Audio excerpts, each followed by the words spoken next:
There you go. It shows me that the prospect is engaged, and all he's doing is trying to slow down the process, right? Yes. And it just allows me to gather more intelligence by, throwing the porcupine at them. Definitely. And it's another very interesting point about sales and objections in particular. Objections are really, really good because it shows the person's actually interested. They just have They're some engaged. questions. Yeah, they're engaged. Do you mind if I get some water? Can you give me some water, please? Thanks. So let's take a break from sales, or we might even cover it again in this next topic. But I'm loving the conversation. Yeah, no, it's great. It's great. Right? Well, you mentioned that you did business all over Asia. So you've obviously, you've worked all around the world. Even your home country, in Malaysia. You've been everywhere, and you've been highly successful in all of your roles, right? In all of those countries. What are your thoughts on Australian business culture compared to the rest of the world? Let me tell you what I love about, and this will probably answer your question in a different way. What I love about the Asian business culture is one about absorbing the best practices. They're not shy to go, hey Zah, you're the best at this, come and teach me. Okay, I don't know. I'm just somebody who's starting out. This guy I'm talking about, a good friend of mine, he's a multi-billionaire, started off with nothing, smuggling phones from Singapore to Indonesia. He's worth more than most people, but he is just the best learning person. Super humble. Anytime I message him, he's chairman of the board, he will message me straight away. Hey bro, you're in Singapore, I'm flying over to see you, because he never forgets what a person does for him. Now, the Australian culture could do with a little bit of that. And what I love about the Asian culture also is they extend their family networks. And if once you're within that network, you become a trusted person. They'll give you trusted advice. In Australia, I was at the company directors update not long ago, because I'm a member there as well. And I looked around, there was only 10% women in this board, and the chairman of the board was talking about, in this room I should say, of 2,500 people, the chairman was talking about, quotas for women on there. I look around, there's less than 10% women. And it's predominantly older white guys. I love older white guys. I've got one coming along, goes part of our HR director.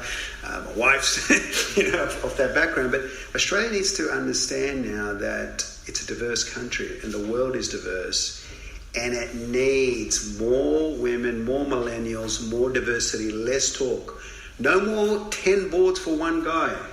How can someone pay attention to 10 boards with, chairman plus just a board member? Impossible,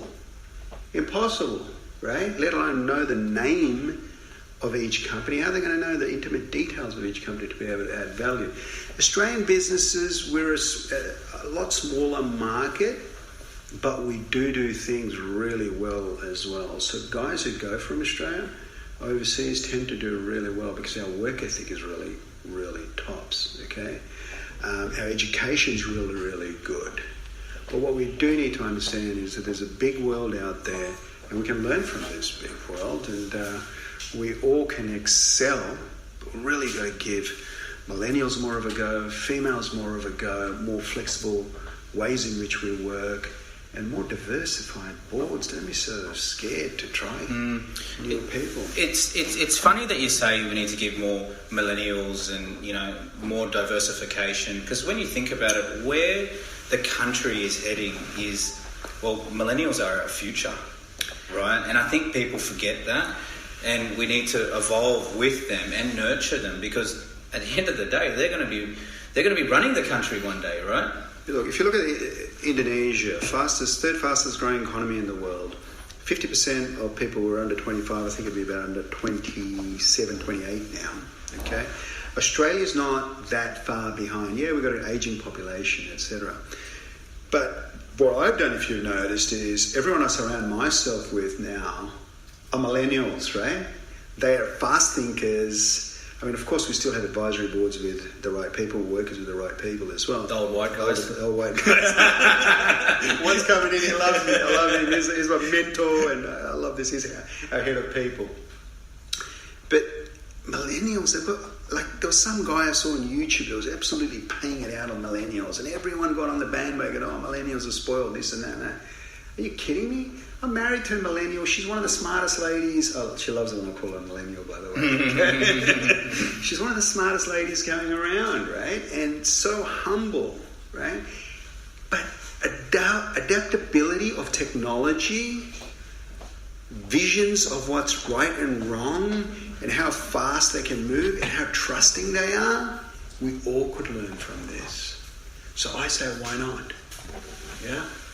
Why not more millennials? That's great. Now, speaking of your beautiful wife, Kim, now, your relationship with your wife, it's just something that my wife and I, Jade, we speak of very, very highly. We look up to you guys as sort of mentors in that area, personally and professionally, right? And it's just beautiful to watch. You guys are so in love, but at the same time you work so well together professionally.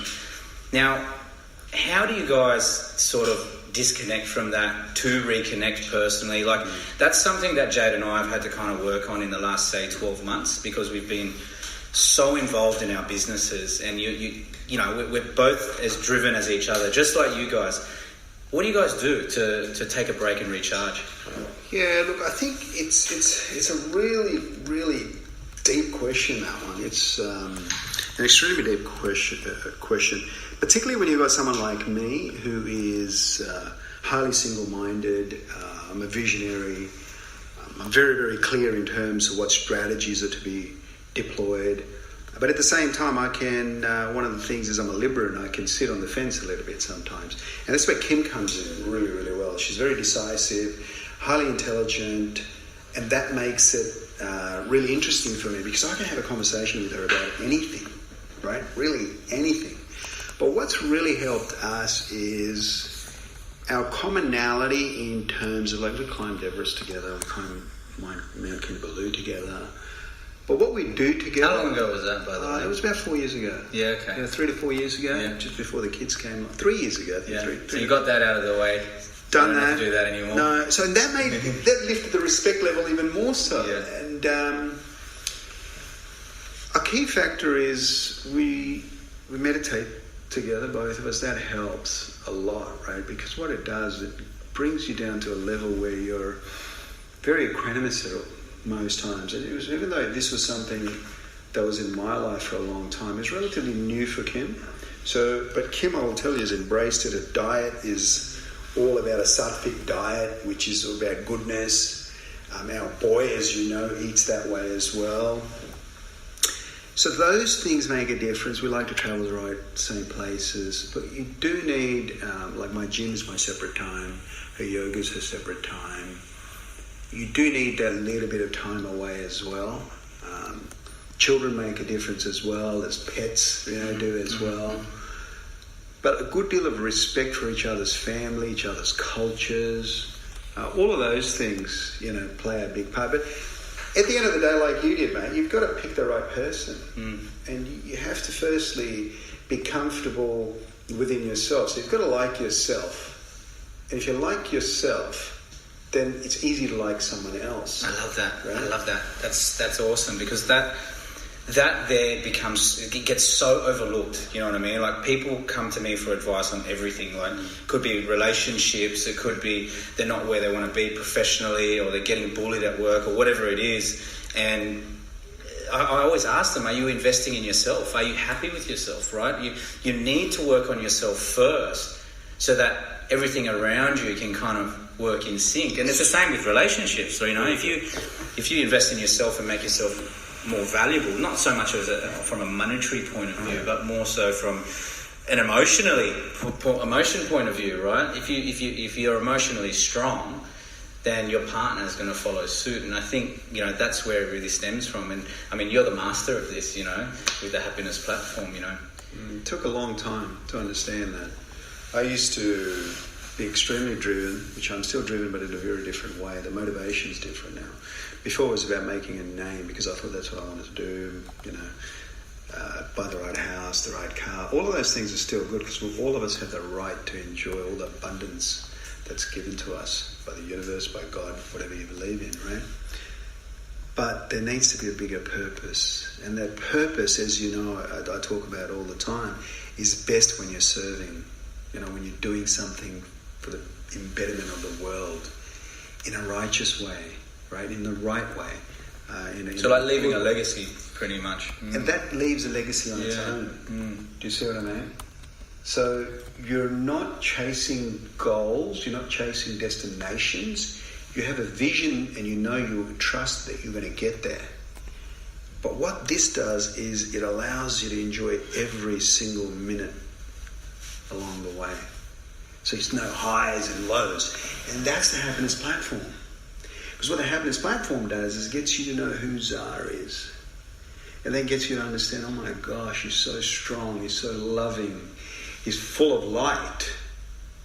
And what happens is this beautiful you comes out. And you start seeing that in everyone's eyes. And when you start seeing that in everyone's eyes, life just becomes joyful. People get attracted to you. They want more and more and more of you. You're never short of social invites or family and friends that want to be around you. Life just has a very different meaning. And that's the power. That's what I call the rising of the warrior within, right? And that's why watch out for Rise Warrior Rise. It's coming. Tell us a bit more about that. It's exciting. Very exciting. Rise Warrior Rise, 3 years full-time writing on that. First time it's a lot of work. It's still some more work cracking on to that. It's 40 years of hardcore studying of the Vedic principles and ways, and combining that with all the modern scientifically validated studies that we've been through working with people at Harvard, at Cornell and places like that. And we've been able to do it and bring it into these little practical tools that you can make your own. And it's just beautiful, right? It changes lives, man. It changes lives. So I can't wait to... In September, I believe, boss. But advanced copies, March. Yeah, okay. So you're very excited about that, I can see. Extremely excited. I think that's the first time I've actually... Am I allowed to talk about that? It's the first time I've spoken about it. Are you okay? Or... Yeah, cool. See, that's the balance. Yeah. So let's get back to mastering the art of sales, right? There's a big event on. Yes. Tell me about the event. Oh, it's nothing like... It's what Australia deserves. It's what leaders deserve. It's for people who want to own their lives. No more slaves. You don't want to be a slave. You want to do this for you, right? So what it does, it attacks three facets. One is the happiness platform side. It gets you to discover who you are. And what ends up happening is you're never realizing that you are actually really strong. You're really powerful. And your fears disappear. And the love within you comes out, right? It's not the soft stuff. This is for tough people.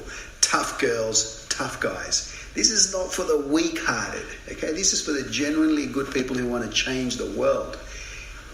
And then what I do is I fly in these commandos, okay? They'll come in, and you've met a couple of these people, right? These guys are hardcore. They're hardcore. They will break you within a few minutes and build you so strong you didn't even realise your mind was capable of this. The whole stand, 2,500 people are going to go just in sync. You're going to come as individuals. You're going to leave as one united group of, just people who will start supporting each other. Okay, and these are all Harley-driven people. And then Tom Hopkins, I bring out the guy that taught me and is obviously teaching you now how to best present yourself, how to sell. And selling is not a dirty word. Everybody, an accountant needs to know it.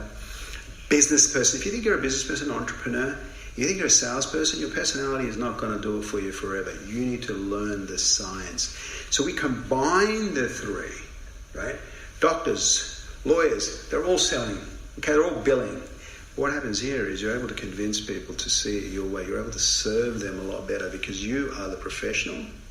So they shouldn't be wasting their time thinking whether you're the best person for them to advise them on their investment property choices to build wealth. You know you are. You're qualified. You've got the best projects on the go. You told me about someone who made $100,000, okay, within a year. And every day they miss out, they're losing.